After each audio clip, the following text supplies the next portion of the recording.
Simeli Mountain. There were once two brothers, the one rich, the other poor. The rich one, however, gave nothing to the poor one, and he gained a scanty living by trading in corn, and often did so badly that he had no bread for his wife and children.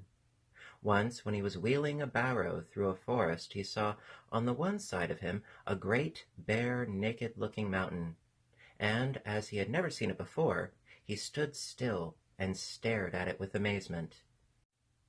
While he was thus standing, he saw 12 great wild men coming towards him, and as he believed they were robbers, he pushed his barrow into the thicket, climbed up a tree, and waited to see what would happen. The 12 men, however, went to the mountain and cried, "Simeli Mountain, Simeli Mountain, open!"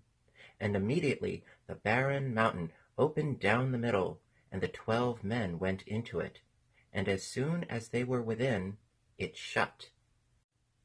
After a short time, however, it opened again, and the men came forth carrying heavy sacks on their shoulders, and when they were all once more in the daylight, they said, "Simeli Mountain, Simeli Mountain, shut thyself." Then the mountain closed together, and there was no longer any entrance to be seen to it, and the 12 went away. When they were quite out of sight, the poor man got down from the tree and was curious to know what really was secretly hidden in the mountain. So he went up to it and said, "Simeli Mountain, Simeli Mountain, open!" And the mountain opened to him also. Then he went inside, and the whole mountain was a cavern full of silver and gold, and behind lay great piles of pearls and sparkling jewels, heaped up like corn. The poor man hardly knew what to do, and whether he might take any of these treasures for himself or not. But at last he filled his pockets with gold, but he left the pearls and precious stones where they were. When he came out again, he also said, "Simeli Mountain, Simeli Mountain, shut thyself." And the mountain closed itself, and he went home with his barrow. And now he had no more cause for anxiety, but could buy bread for his wife and children with his gold, and wine into the bargain. He lived joyously and uprightly, gave help to the poor, and did good to everyone.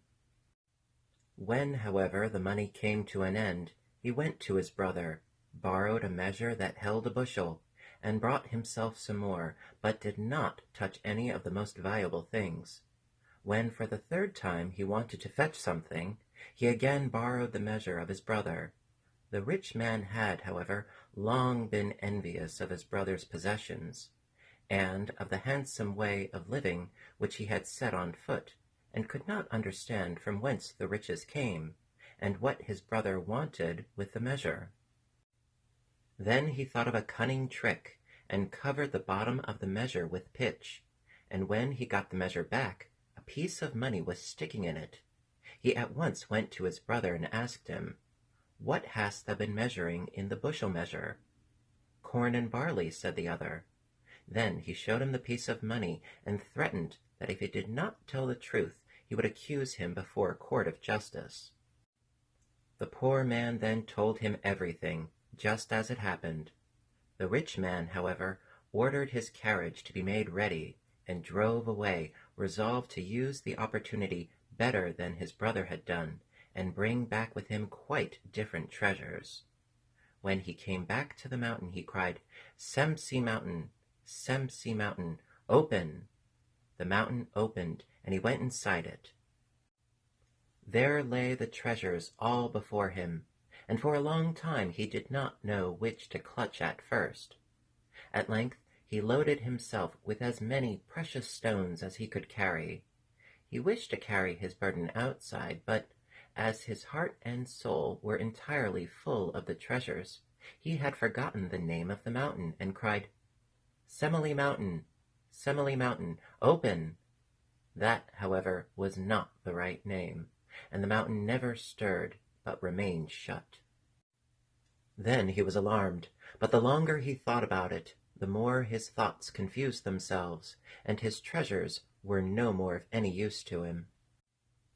In the evening the mountain opened, And the 12 robbers came in, and when they saw him they laughed, and cried out, Bird, have we caught thee at last? Didst thou think we had never noticed that thou hadst been in here twice? We could not catch thee then. This third time thou shalt not get out again. Then he cried, It was not I, it was my brother. But let him beg for his life, and say what he would. They cut his head off.